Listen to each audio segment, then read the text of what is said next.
Hello. It's been a month already. It's good to talk to you guys again tonight.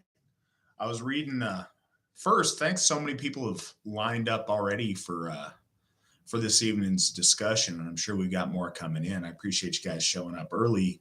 King of Cheese, I look forward to you applying. Don't hesitate. Go to our website and apply right now. It'd be great to see your application when we get done with this. I'm just going to start with stuff I've seen populate over here, and I have a couple things I'd like to talk about off the beginning here.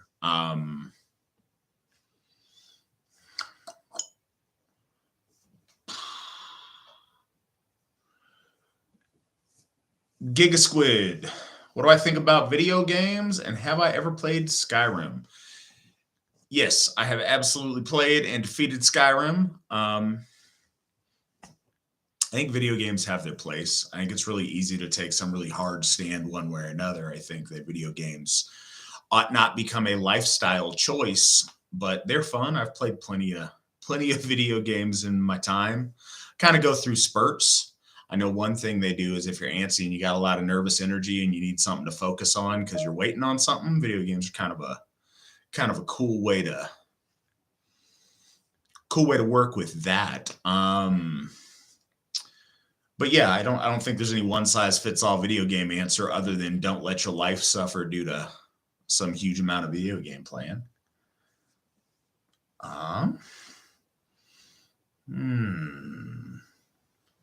Heathen Man, glad you were able to make it here tonight. I try to, I mix it up on the days and times a little. Well, I say times, mix it up on the days at least a little bit so we can get the most people available to be able to get a chance to come on here. I look forward to talking to all of you guys.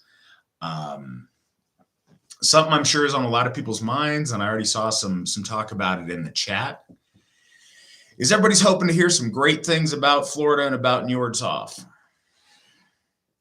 One more month, and hopefully I'll be able to tell you something better. A couple of really cool things, though.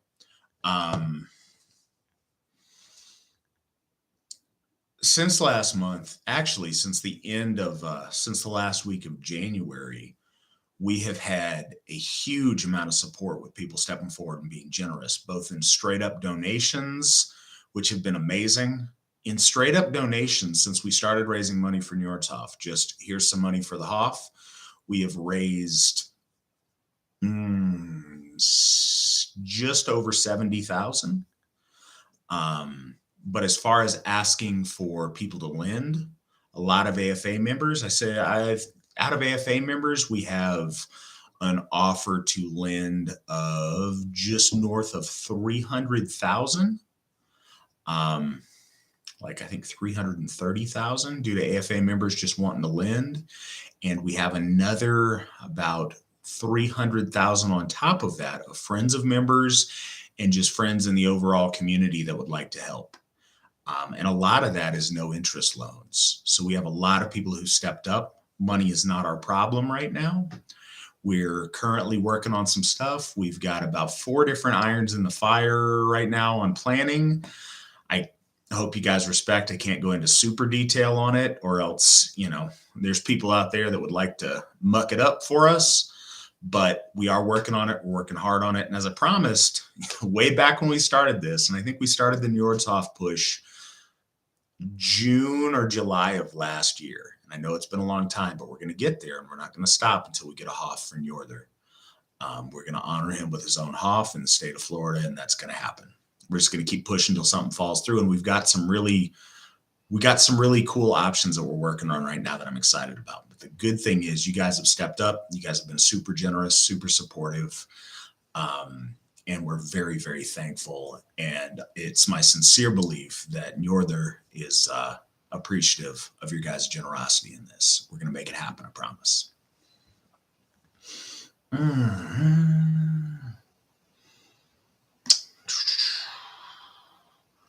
Looking on the side here.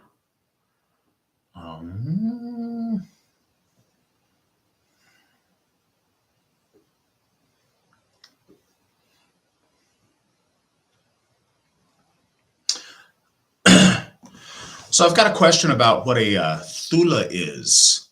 or oftentimes it'll get pronounced in different circles as thyle. And I think it's because it's spelled that way in Old English, but it makes a little linguistic sound different.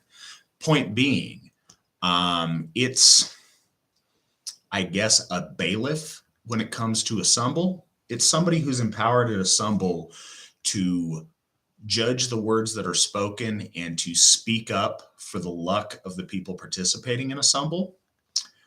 Those of you who may not have been part of a sumbel, basically, sumbel is one of the major rites of Asatru, and it is a communal toasting event that happens. And in a high sumbel, there's usually 3 rounds. There's a round to our ancestor, or I'm sorry, there's a round to the gods. The second round is to our ancestors. And the third round is kind of a freestyle round. We call it a round of the heroes, but often it's things that you'd like to raise a horn to that you haven't gotten a chance to say in the first couple of rounds. Raising a horn out of respect to someone that you admire, somebody who's done something really worth noting. It's also a time people will make oaths. It's a time people will recite songs or poetry, maybe. It's really important that, I think the best way to describe it, sumbel is basically a microcosm of our macrocosm, with the world tree being fed by the well of Erd. So our actions and our deeds fill this well, and it shapes our reality. It shapes the world tree. In a sumbel, the people gathered there are sharing their luck. They're sharing their hamenya for that ritual. And the words that are put into that well, the well being the horn, we all share. And something magical happens. If we all put in good words, we benefit more than the sum of our parts. But if we speak poorly over the horn, or importantly, if we make oaths that we don't fulfill over the horn, then everybody there bears some of that burden and takes a little bit of that hit. So, especially because sumbel involves drinking, and sometimes people get a little bit over anxious and stuff they want to say, or have a brain fart and say something they shouldn't. It's important to have somebody there who's clear thinking, who represents the luck of the folk gathered there, and who can say, hey, stop, we're going to refill the horn. We don't accept that toast, and protects the luck and the decorum of things going on in sumbel. It's also, if folks are getting a little bit rowdy, or if folks are having a problem, then we can deal with that. And there's somebody empowered to do so. So they're not just standing up being a jerk. It's their responsibility that whoever's officiating the sumbel bestows on them to keep track of the luck of the group and to protect that by monitoring what's getting said over the horn.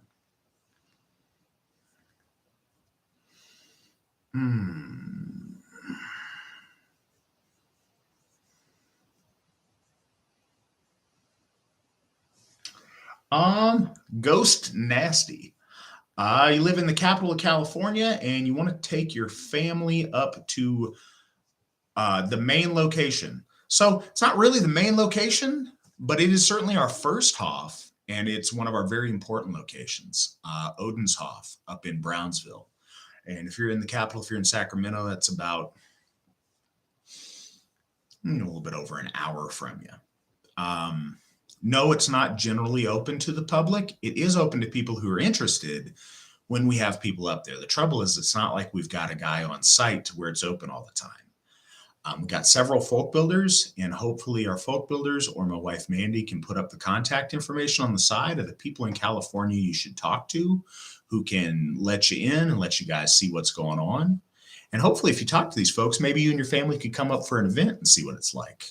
You certainly don't have to be a member, but because we're going to be around our families, we do want you to, have somebody who's talked to you and who can, invite you there.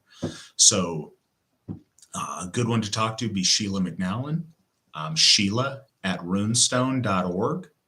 Another good one would be Sierra Chapman, a folk builder of ours in the area, schapman@runestone.org. And those people would love to help you, and it'd be great to have you and your family come check the Hof out.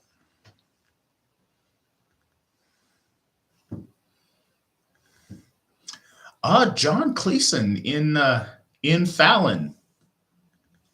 Hey, John, where you at? Are you a member? If not, you should be. I'm not far from you. I'm over here in Reno. So Yeah, that's interesting that you're so close. Mm. All right. Giga Squid, what is so you asked what my position is on the current Russia Ukraine situation. I don't know if you're asking me as me or if you're asking me in the AFA, but I'll say this. In general, and I understand that the world doesn't work this way, and unfortunately a lot of our conflicts we have end up being with other other white folks. In general and as best as we can, we don't want to see any more brother wars. There's been too much blood spilled by folks that are so very close in our ancestry and that are related. And we'd like to see as little of that as possible. I know geopolitics doesn't always work that way, but the closer we can, the less dead Russians and less dead Ukrainians we can see, that's the best outcome. And that's my position on that. Other thing is, I'm not going to claim to be an expert on Eastern European politics. I think it's really important for us to remember that most often in every conflict, it's not just good guys and bad guys. It's different groups of people with different interests that, sometimes are very important and worthy for them to fight for on each side. So it's not always a good guy, bad guy thing. And I think those are important things to think about. If you're out there and you're, of Russian extraction or of Ukrainian extraction, you have family and loved ones over there, I'm sure you may have a very passionate opinion on it, and you may be right. But either way, I think it's important to realize that there's good people that are our extended kinfolk on both sides, and I hope that can get resolved with a minimal loss of life. And that's really where I'm at on it.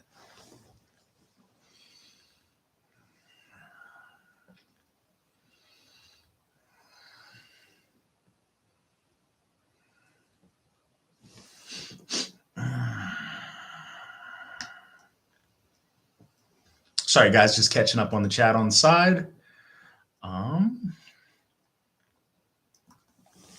All right, Robert Lee, how is the architecture for the Hoffs decided? So as of yet, we have yet to construct a Hoff.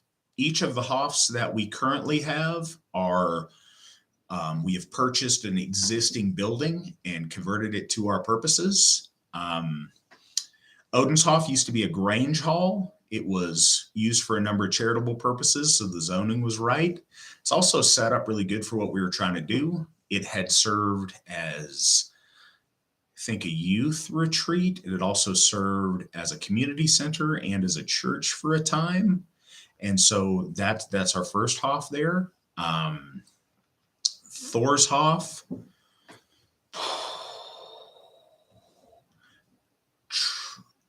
I don't want to misspeak on what congregation it was before. It was a former church. I think it was a Methodist church, but I'm not certain. And I believe that Baldershoff was originally a Lutheran church, and we've repurposed both of those. In the future, I think that a lot of Hoff architecture is going to come from, we want a building that's beautiful. We want something that glorifies our gods and our folk. But I think that in the day and age that we live in, a lot of that at the stage that we're at is going to be about getting the best building for our dollar, for what we can afford, getting something that is going to meet our needs, going to look and feel nice, going to be a nice, respectful temple to our gods, but also something that we can afford and that we can build on and, make better as time goes on. And so we have some ideas on what that would look like in the future. It kind of is going to depend on the location. But I'm really curious to see how that develops as we do start being able to build our own structures.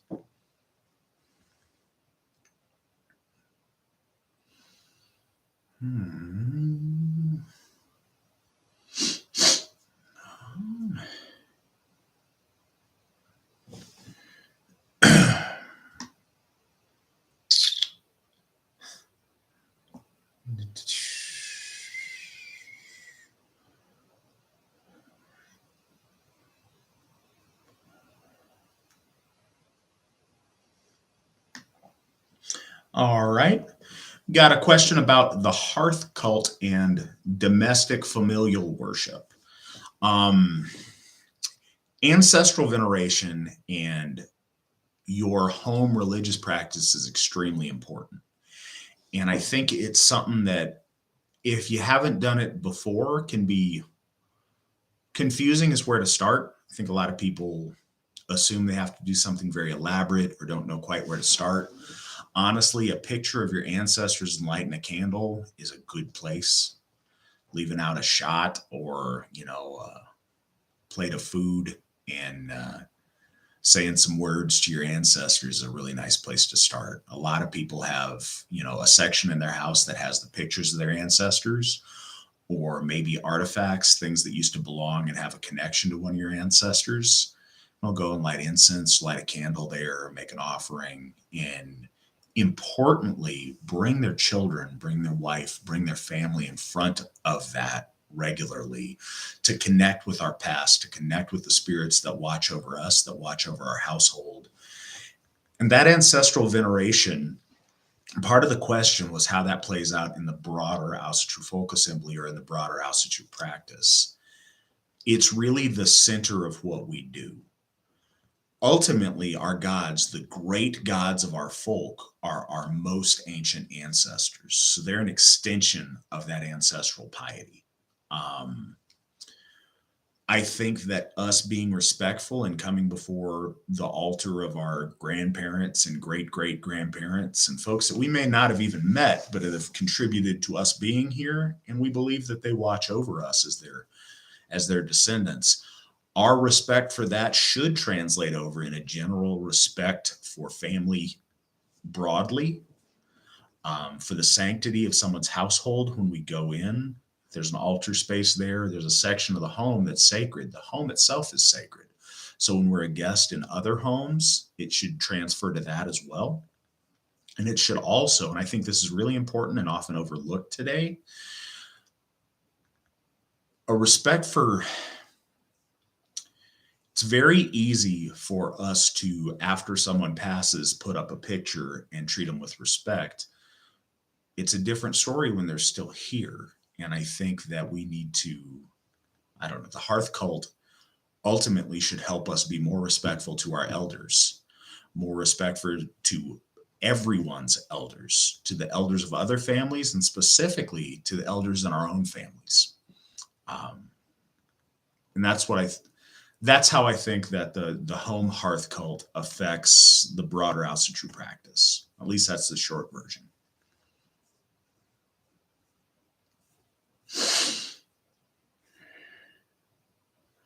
Heathen Man, I'm glad you like the book I recommended. Culture of the Teutons by Wilhelm Groenbeck is one of the best resources on how our ancestors conceived of Asatru and of values in their time. And I think it speaks a lot to how we can conceive of these values in our time.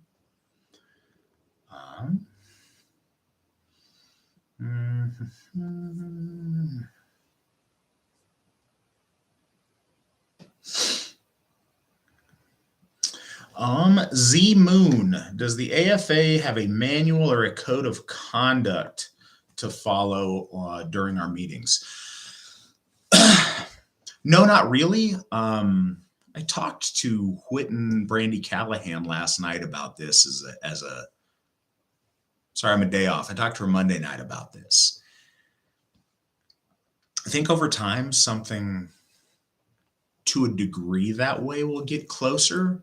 What we do have, and you can find this on our website, www.runestone.org, we have a statement of ethics, we have our declaration of purpose, and then we have the law of the hall. And I suppose the law of the hall is the code of conduct that you're looking for as far as how to behave within the Asatru Folk Assembly to other members, to each other. We certainly have an understanding of what those values are, but I don't think it's quite as codified or in a manual form like perhaps you do at other services. I know that in Catholic services, there's a lot of callback and very scripted, very procedural interactions and very specific prayers. it'd be nice to have a little bit of that, but we don't ever want to take the heart and soul out of House of True Practice. And so much of what we do have to offer our gods is being able to speak in a heartfelt way to them when we're in prayer or when we're interacting in those environments. So we don't want to overly script that and take that out of it, because that's a big part of what we offer, is that ability to speak from the heart. So we're working on that, but I think the closest thing to a code of conduct that you talked about, take a look at our law of the hall.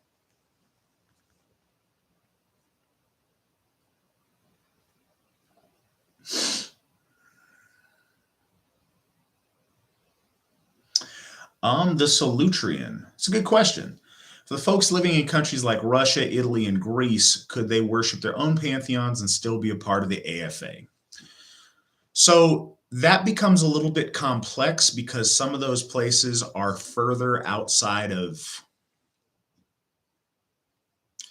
The AFA is pan-Aryan. We always have been. We certainly always will be. The religions of each of those places that you mentioned harken back to a root spirituality that we all have in common. So yes, people in those countries should all join the AFA, and yes, they can venerate the deities that are native to their area.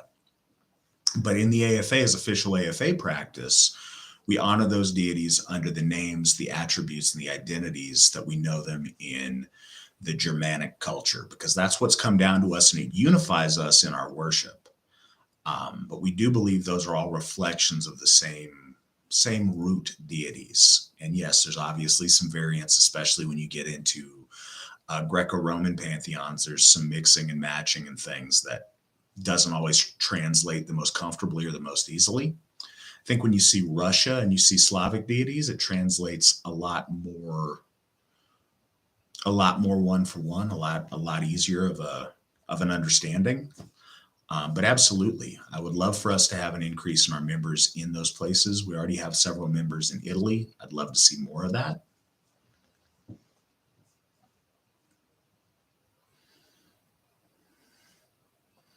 Robert, if there's not on our website, I'm going to. Okay, so Thorshoff, apologize. Robert asked to purchase a Thorshoff flag. We have flags in stock on our website. I know we're running very low on the Thorshoff ones. I'm making another flag order here very soon, and so check back in. I think we may have a couple of left, so if you haven't already, please check our store again at runestone.org, and hopefully we can get you one. We'll make one happen for you eventually, though, regardless.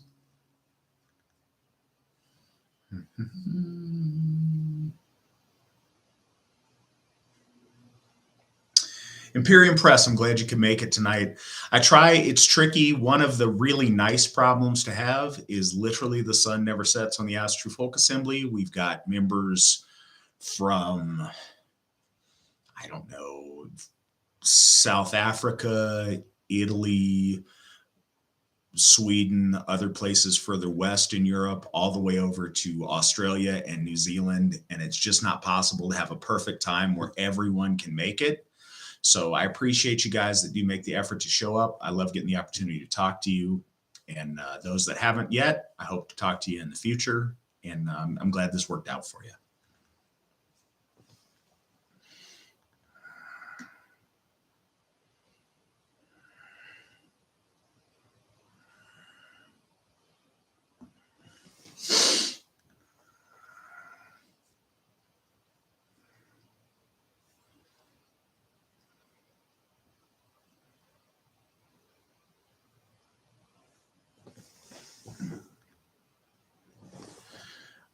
Melinda, I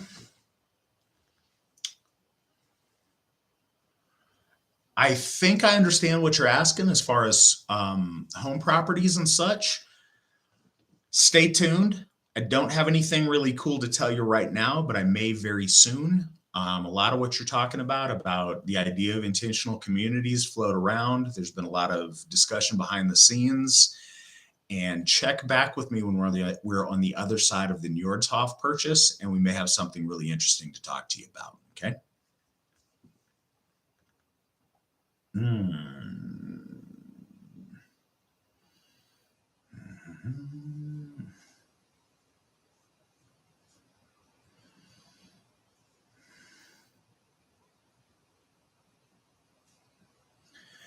Gigasquid. That is a very loaded question. Are we Germanic peoples superior to other races? And you hear something to the effect of there's an idea of equality but separate, and everybody should be proud. Well, here's the thing: you root for the home team. Of course, I am the most excited about, and I think my team's the best. I'm sure people on the other team say that about theirs, and I hope they do. One thing the AFA does not ever believe in: there is no such thing as equality. No two races are equal. No two genders are equal. No two people are equal. No two anything is equal. Everything has its own strengths, its own weaknesses, its own objective values. I'm not in a position to tell everybody that I'm better than them. I don't think it's productive, and I don't think it does anything. I'm certainly the most proud of my people, and I think we have a tremendous amount to be proud of. I think that when we start rubbing it in people's face that we're better than them or that they're better than someone else, it's not productive, and all it does is bring, I don't know, unneeded controversy. But I think everybody likes their team the best, and I think we certainly got a tremendous amount of things to be proud of, and I think we all know that. But I have no interest in telling other groups of people how much better I think I am than them or whatever else, or comparing and contrasting, because it really doesn't matter. Regardless of where anyone is on that ranking of value, we want to be the best. We want to be the best that we can be. And even, there's no end to how great we want to make our people. So we always want to strive for the best, no matter where we find ourselves on that scale. But no, there's no such thing as equality. That doesn't exist. And it penalizes those that are successful, and it limits the expectation of those that maybe aren't that successful yet.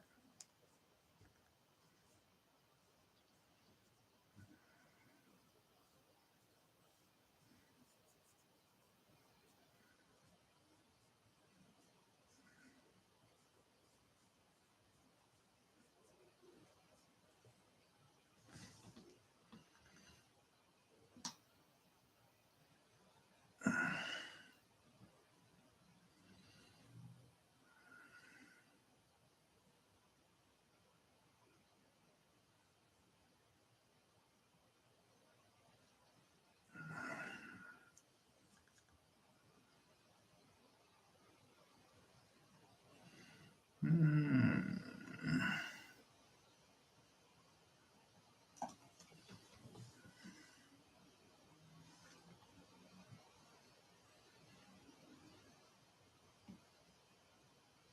Okay, I got a question from Heathen Man. He says he's never been inside a Hof, but he's noticed all the beautiful murals.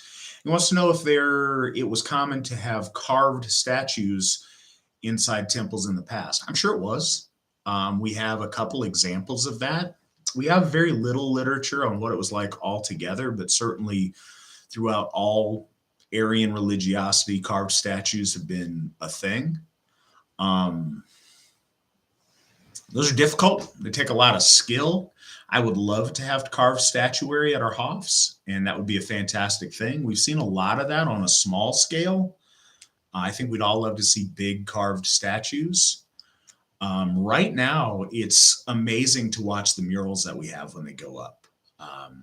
Whitten's Von Harrell has done all of our murals so far. And it's hard to describe exactly. I know he puts a lot of himself into that. He puts a lot of devotion. Doing those is an act of worship and devotion to our gods, doing those murals. And I've watched, and even at Odenshof, and Odenshof, we got 6 years ago, and we didn't have that mural up until last year. But something really special and really magical happens when one of these murals is painted. And it's been experienced in a lot of different ways, but in a superior way, in an enhanced way. The God that temple is devoted to occupies that space more. There is a power there in those murals. When you look into the eyes of Odin, of Thor, of Balder in those murals, that God is present in those Hoffs. And Wittensbach facilitated that by his amazing art, and his art that I believe is truly, truly inspired. It'd be cool to have statuary in there, but what we've got is beautiful and amazing. And we're so very honored to have that in there.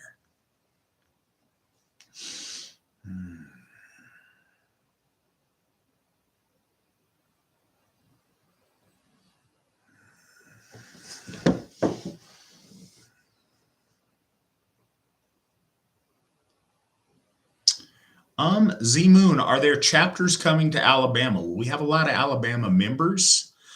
We have Alabama members that are part of kindreds in surrounding states.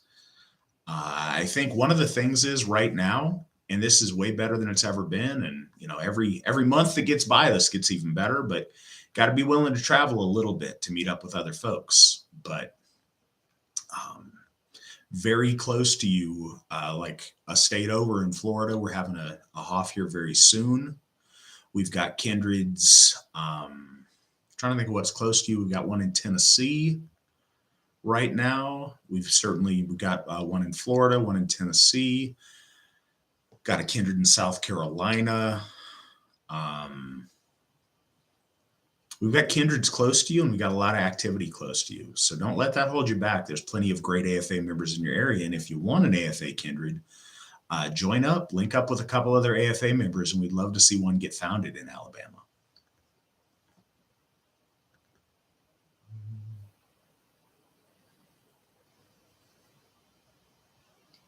Matthew Gordon, that's great to hear about your brother. I always love hearing about people's family getting involved.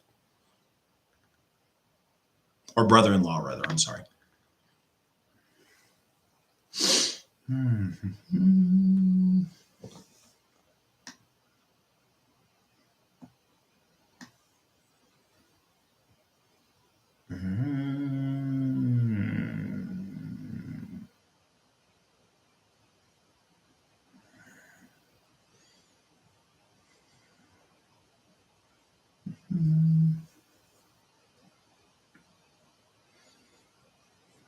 Sorry, guys. I'm catching up on the side. It's awesome that we've got so much chat and so much activity. So we had somebody ask me to talk about something tonight that I haven't gotten to yet, and I want to go ahead and get to it before I forget about it.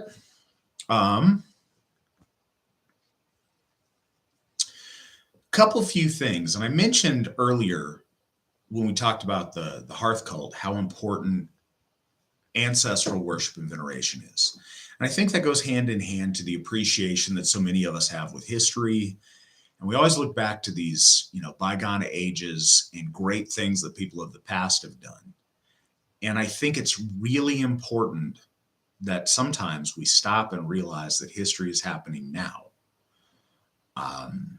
We can't just rely on the achievements of the past to inspire the future. We want our children, our grandchildren, our great-grandchildren, people 100 years from now, 200 years from now are going to look back to this time and see what we did. And I think we're in a really special time for that. We are their ancestors right now. And we want to make sure that we leave them the things to be proud of and that we do great deeds to be celebrated in the future. And we are. Decades from now, centuries from now, people will be able to look back and say, this is when our faith was reawakened. This was when Hoffs came back to our gods and they were re-worshipped in temples. This is when, new life was breathed into Alsatru. And it's going to be a really special thing. These first few Hoffs are already tremendously important. And I think they're going to be even that much more important in the future. So think about that. We are all ancestors of our descendants. And we want to do stuff now that makes them proud and that inspires them to be great and do great things. And I'm really excited to be part of that. And that follows up with another thing I was asked to talk about a little bit. And I've said this before on our lives, but I think it bears repeating. Alsatru is about doing. It's not about study. It's not about the best of intentions. It's not about theory. It's about practice. Now, those Theory and study and intention is really important, but if it doesn't involve practice, then it really is of very little value. The value is in doing. We've become very accustomed over the past 30 years to saying we are our deeds, but we need to be really, it needs to not be a catchphrase. It needs to be something we internalize. We are what we do, not what we wish for, not what we want, not what we hope, not what we dream, but what we build, what we accomplish, what we're able to say we've brought to the table for our gods and for our folk. And I'm really proud to be sharing this with you all. We're in this time where we're actually accomplishing, we're doing. The AFA has officially now reached a new record in membership. We are bigger than we have ever been. We have members more places. We have 3 Hoffs, soon to be 4. We are doing powerful things for our folk and for our gods. And that's really something special. And every now and again, we need to stop, sit back, just take that in and appreciate it. Because not long ago, we didn't have those things. And it's amazing that we have them now. We have been very blessed. And a lot of people have worked very hard for the great things that we're able to enjoy.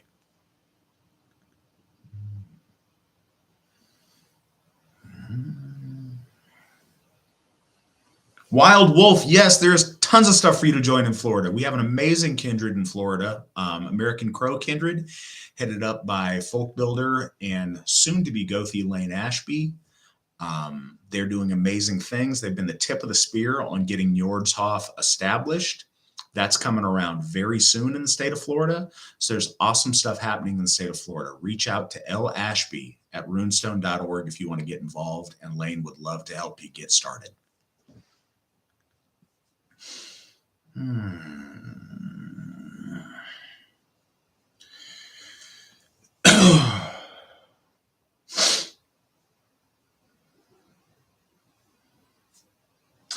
I notice all our Florida people on the side are welcoming you into the fold right now. That's really great to see. Thanks, guys.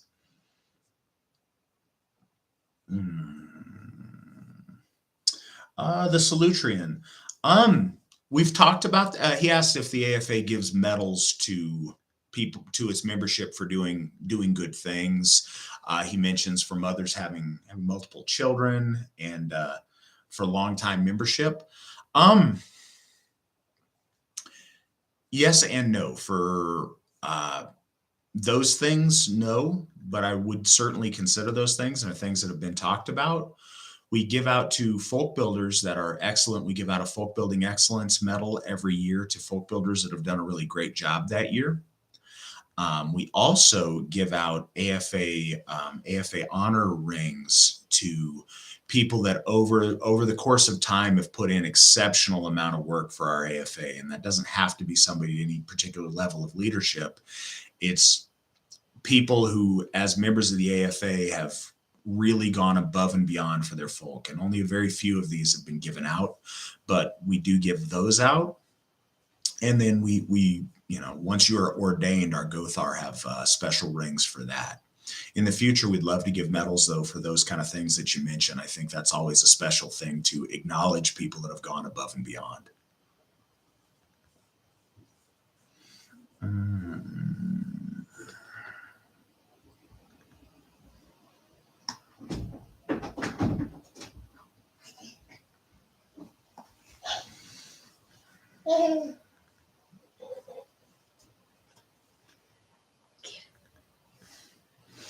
Hello. Oh. Once again, we're joined by the most beautiful little girl in the entire world, my lovely daughter, Aubrey. Appreciate you joining. A lot of these people tune in just to see you. Giga Squid. Yes, I do recognize that you've been asking questions for a long time on here. I appreciate you showing up and asking. Do I remember your username? Yes, I do. And what do I think of the name Giga Squid? I really have no point of reference to have any real thoughts about it one way or another. But I do certainly appreciate you being on here and asking so many questions. I think a lot of your questions have been insightful and have been useful to other people hearing the answers on them. Oh.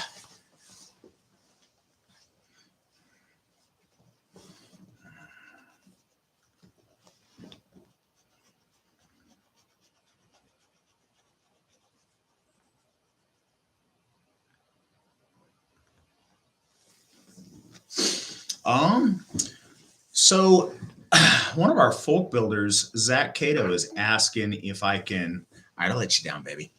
Is asking if I can tell you guys a little bit about the Black Sun and about the bloat space that we have at Odenshoff.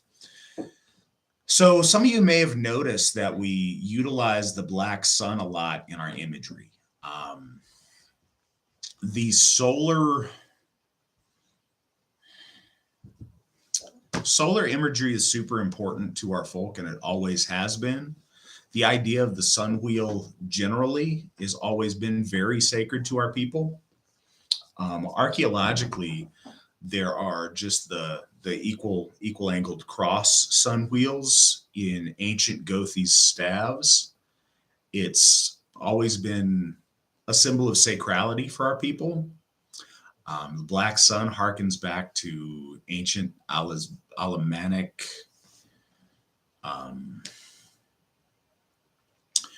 bracelets and other jewelry. Also, I forget what they're called, but the fasteners to cloaks and things that way. It's always been an important symbol to our people, and it's evolved the design. But the 12-spoked sun has a lot of solar imagery, and the idea of things orbiting that central unmoved moving point and that perpetual motion of us moving forward has always empowered our folk. In the AFA, the black sun is a symbol of that sacred gift cycle and of divinity and its ever moving, ever churning nature. So we use that in our ritual circle at Odenshoff. We use that same movement, that ritual circular movement, to enter our sacred space and to leave it. We also use the black sun very prominently as a halo around the heads of our gods and around our heroes, a special gold color being around the heads of our gods and divine figures. We have that in all of our murals to show that they shine with that solar divinity. And that's what we use the black sun for in the Asatru Folk Assembly.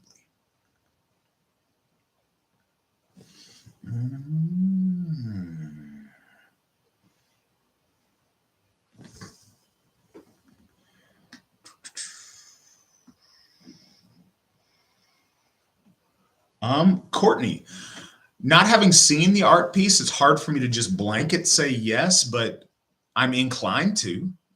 We would love to see a devotional piece of art for Njordshof. I'm not sure what you had in mind or what space requirements there are, but I think we'd be very, very open to that. Not only open, but extremely appreciative of art. So you may want to reach out on the side to lashby@runestone.org. Lane is kind of heading up the Njordshof project for us down there. And yeah, I'm really curious what you have in mind on that. I think that would probably be, like I said, very much appreciated.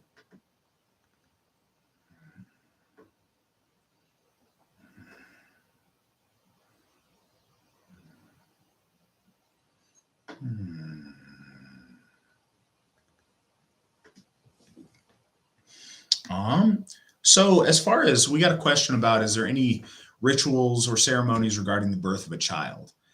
The one that comes to mind, and so a number of our ladies perform womb blessings to an expecting mother and the child while a child's in utero. But once a child's born, 9 days after they're born, we perform a baby naming.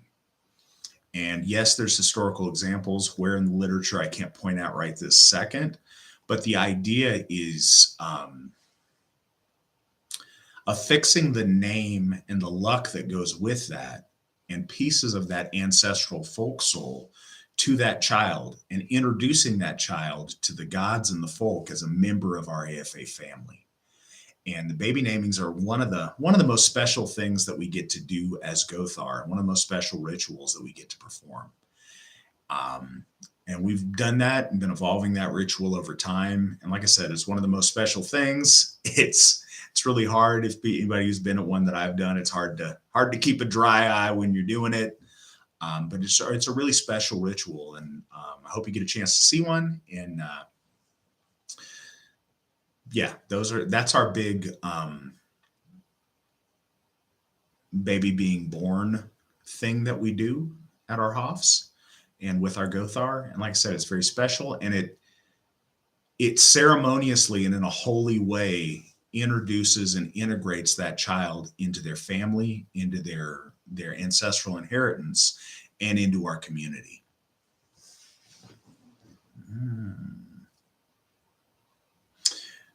Ghost Nasty, yes, Ostara is our next event at Odenshof.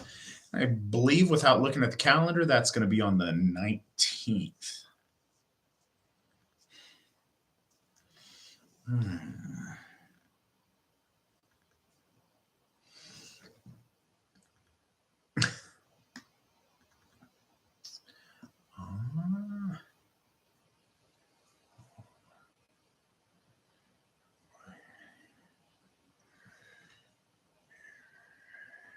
Well, thank you, Robert. I appreciate it. All right, guys. I always feel bad. I don't like having the dead air, but I got to read over on the side, and I can't do them simultaneously. I appreciate everybody's participating so much over there. That's fantastic. And I can't stay super late tonight. I have a Witten meeting directly after this. We have some important stuff to talk about. So at top of the hour, I'm going to be having to let you guys go and wait another month.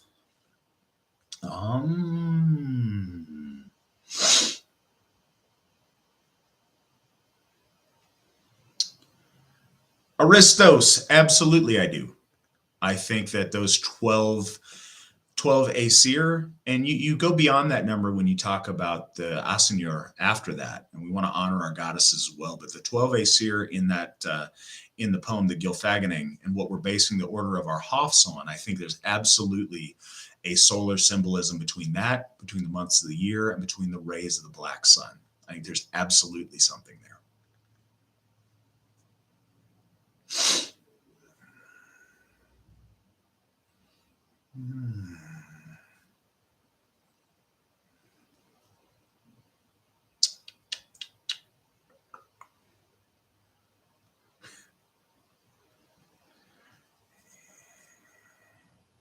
Oh, so we have had a number of people donate items to Baldershof in the last little bit here. Last month, people have donated all kind of items that our folk there need, that venerate and honor Balder, that help our folk to be able to gather, to celebrate, utility items, beautiful items, art items, ritual items. Thank you so much, everybody who has donated things to Baldershof. And anyone who's interested in doing that or helping with stuff like that, please reach out to folk builder Cormac Elaine, CALAINN at runestone.org. Hopefully somebody will post a link to that over in the side. Also, Witten Brandy Callahan is over in the side chat, and she can direct that too. But thank you so much for the folks that have donated. You guys have been so generous in so many ways. Thank you.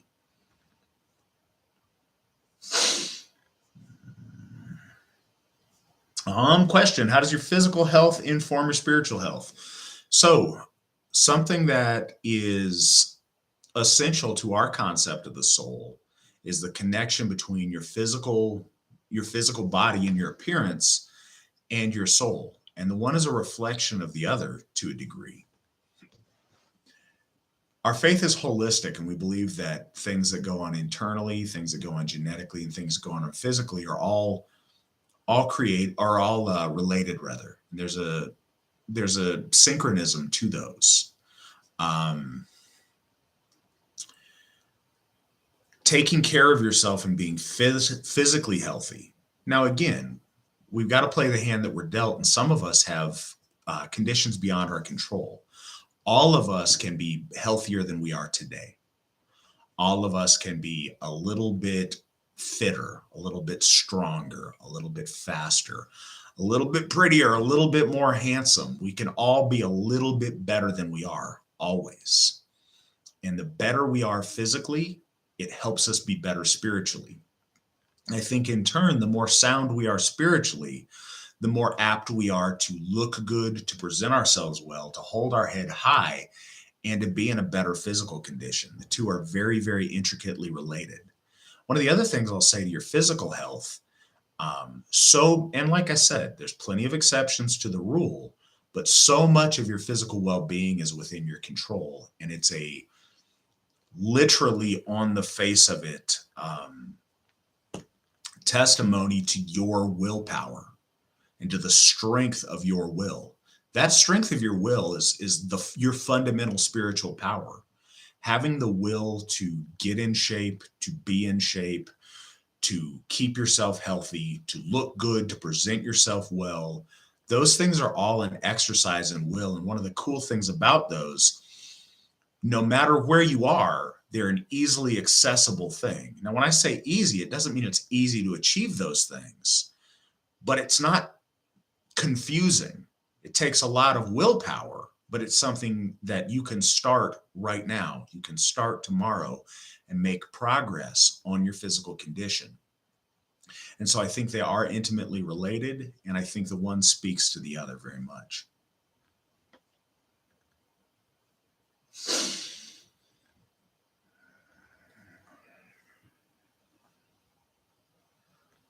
Zach, please have, I'm very sorry to hear that. Please have the expecting mother reach out to Argothar. Specifically, I'd have them reach out to Githia Katie Erickson, and she can help get her in a situation where we can do what we can to help her have the best odds and to put as much blessings as we can into the success of her pregnancy.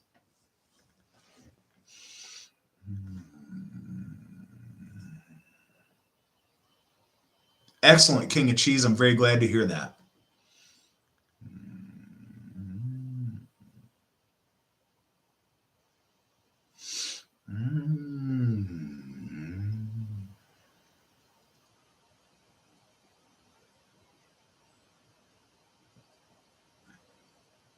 All right, so Zachary Clary asks an interesting question about the Odinic Rite. Now, I don't want to speak out of turn on this. There may be somebody in the side chat that knows some things I don't.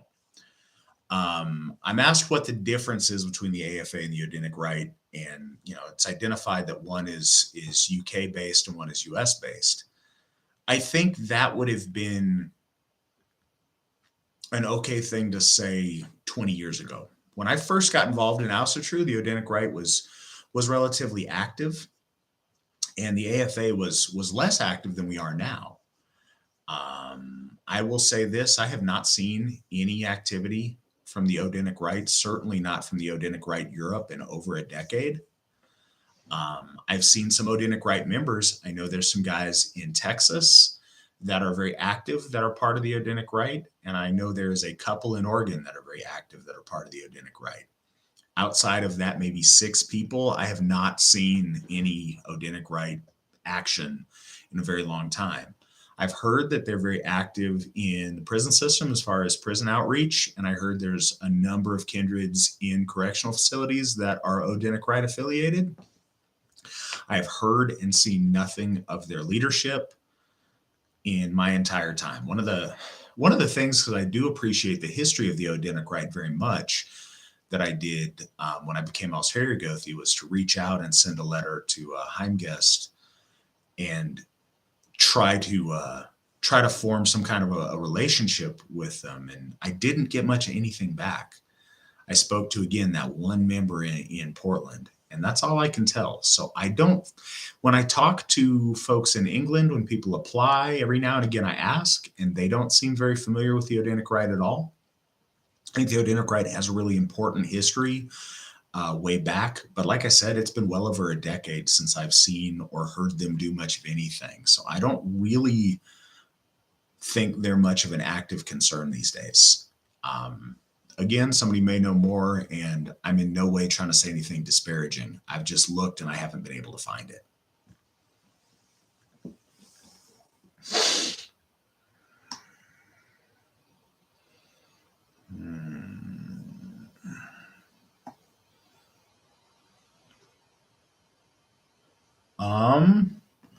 Do I have any knowledge on the deity Leshy or Sfayet? Fiat Boy? No, I'm sorry. I've never heard those names before. I have no idea what you're talking about. I have to look that up when we get off the call and or get off of this and see because I this is the first I've heard of what you're talking about. I'm sorry, I can't be more help with that. Mhm.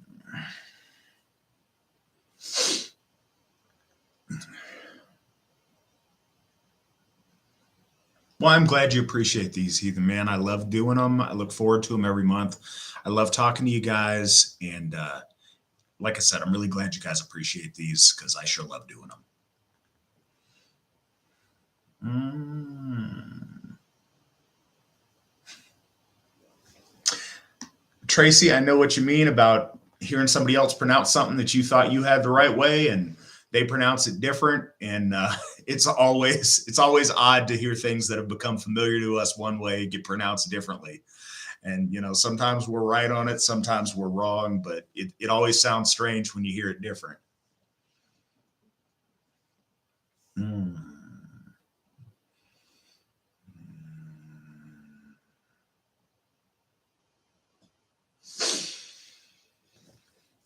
Z Moon, who determines each location's flag design? It depends. Typically, the Gothar in that area. When we get a new HOF, we carve out what's called a HOF district, and those are the states and areas that are connected to that HOF administratively. And usually, the Gothar in that region closest to the HOF, they get together and talk about those things and decide on it.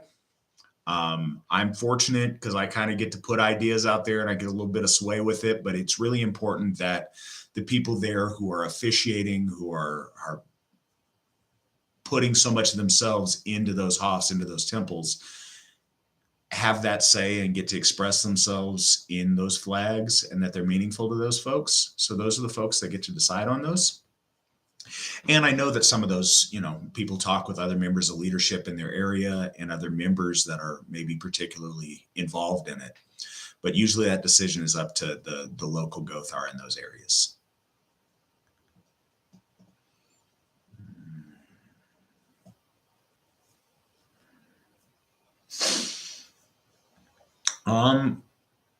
Kruger, yes, I have experience with the Ermenfolk Odinist community.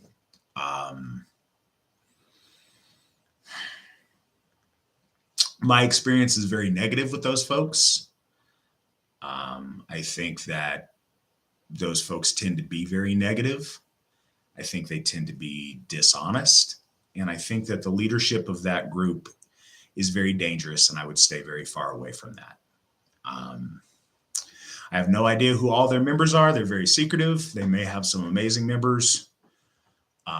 I can think of at least one of their members who's a great guy, but there's other members there that I would very much stay away from and I would not trust.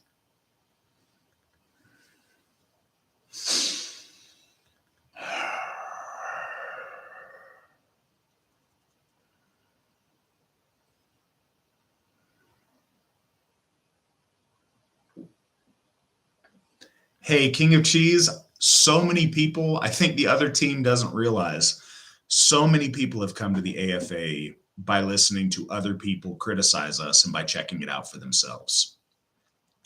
The people that spend their time hating on what we do and making so much noise about how much they don't like us have done us a great service by sending so many great people to us.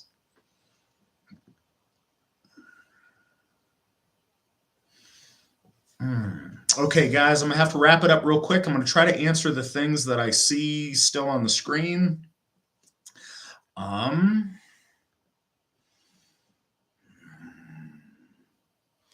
would I initiate relationships with gods that you don't always have a lot of familiarity with?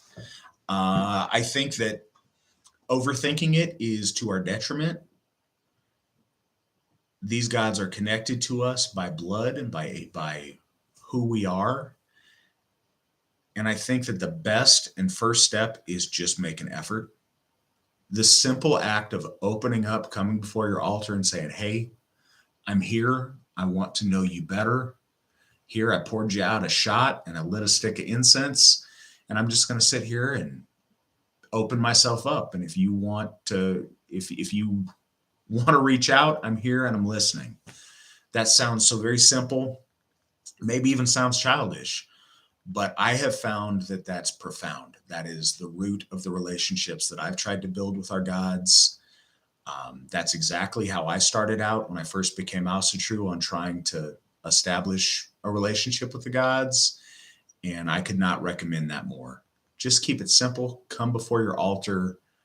Say, hey, I'm here. I'm listening. I'm open. Here's a shot. That's what I'd recommend. Mm-hmm.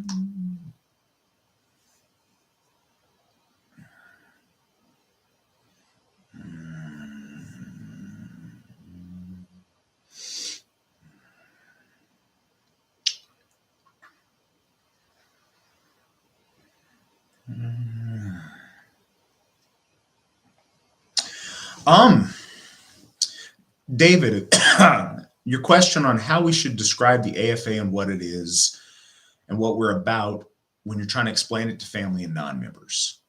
I think the best thing that you can do, and I would really, really encourage this, is to get them to watch our YouTube channel, anything on it. They can come here and listen to me talk for an hour. That's great if they want to. But what I think is really, really good to do, and usually it's small enough you can get folks to do it, get them to watch our videos of events. Get them to watch the thing I made of the AFA year 2021. Seeing the pictures of who we have at our events, of the families, of the children, of folks looking nice, folks happy, involved in community and worship and food distribution. A picture's worth 1,000 words. And I think showing them those things is very, very helpful. If they're not going to sit down and, even watch a couple minutes of a little video clip, I would describe us in words that they can use. The more you describe us as a folk way or an ancestral path, or you lose people that way, they don't know what you're talking about. We're a church. We're a church. We're a religion dedicated to the indigenous gods of Europe. That's how I would describe it. I would go on after that to talk about our community and our families.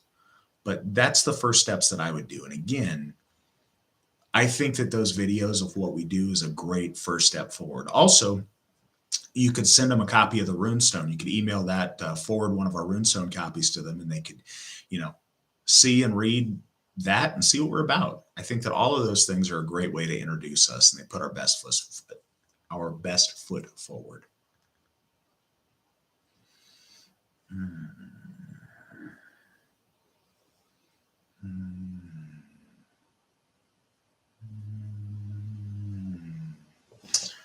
right, guys, last thing.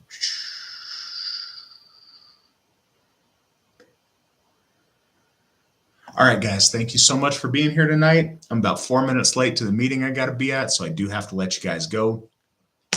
I hope I can see you all at Ostara coming up here in just a little bit over a week at Thorshof. I'm looking forward to seeing my AFA family there. If I don't see you, I hope you guys have an amazing Ostara, and I will talk to you guys again next month. Hail the gods, hail the folk, hail the AFA.